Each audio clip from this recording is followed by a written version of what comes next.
So, good morning guys. So, eto, paporma tayo ngayon. Bababa tayo ng bayan, no? Kabilang bayan sa Pulangi. And, kita nyo, kaya kasama natin si Hello Kitty, ang ating kasangga.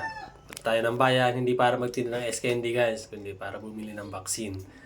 Yan, kasi day 7 na natin ng mga alaga ngayon. So, eto nga guys, so, kakarating lang natin dito sa bayan. Bayan ng Pulangi. So, dito tayo sa Pacifica Agribet. Dito ako bumibili ng vaccine kasi Tayo may gumboro. medyo mas mura dito. Hindi ko alam kung bakit medyo mas mahal sa iba. Pero dito talaga kasi mas mura. Siguro dahil ibang brand. Ayan. At, Magkano? 305. so yan guys, oh, napakamura ng Gumboro vaccine. 305 pesos lang. Kaya sa 305 pesos mo, pwede ka na mag-vaccinate ng 1,000 birds. So, talagang malaking tipid talaga to. Guys, pag maramihan ng sisiw mo. So, sa akin, hindi naman ganun karami. Sakto lang. So, gabi na guys, and ready na tayo para mag-vaccine ng ating mga sisiw. Ito nga pala ang ating Gumboro Live Vaccine. So, ang Gumboro guys, ito yung sakit ng mga sisiw from day old to 3 months I think. Tinatamaan ng mga sisiw ng ganito. So, ito yung sakit na bigla na lang namamayat.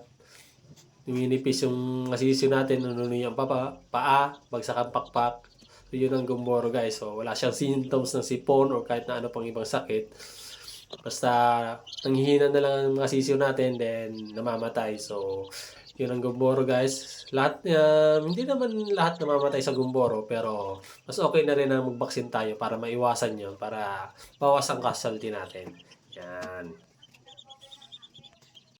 So, ang Gumboro nga pala guys, hindi nakaka-apekto sa malalaki na manok. So, mga sisiw lang talagang tinatamaan nito. And pati din itong live vaccine, hindi na nakaka-apekto sa ating mga malalaki na manok. Kaya pang sisiw lang talaga to. So, wala tayong problema kahit mag-vaccine tayo ng Gumboro and hindi maapektuhan yung mga kinokondisyon natin, yung mga naka-maintenance, pati yung mga naka-breeding materials natin na ginagamit, no?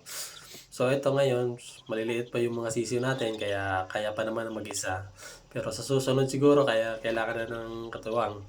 Kasi ang kasunod nito is all packs, no? And may tinutusok doon, so kailangan na natin ng katuwang doon. So, ito sa Gumboro, kaya pa naman. Ito nga pala guys, ang Gumboro ay binibigay ko sa day 7 ng ating mga alagang sisiw.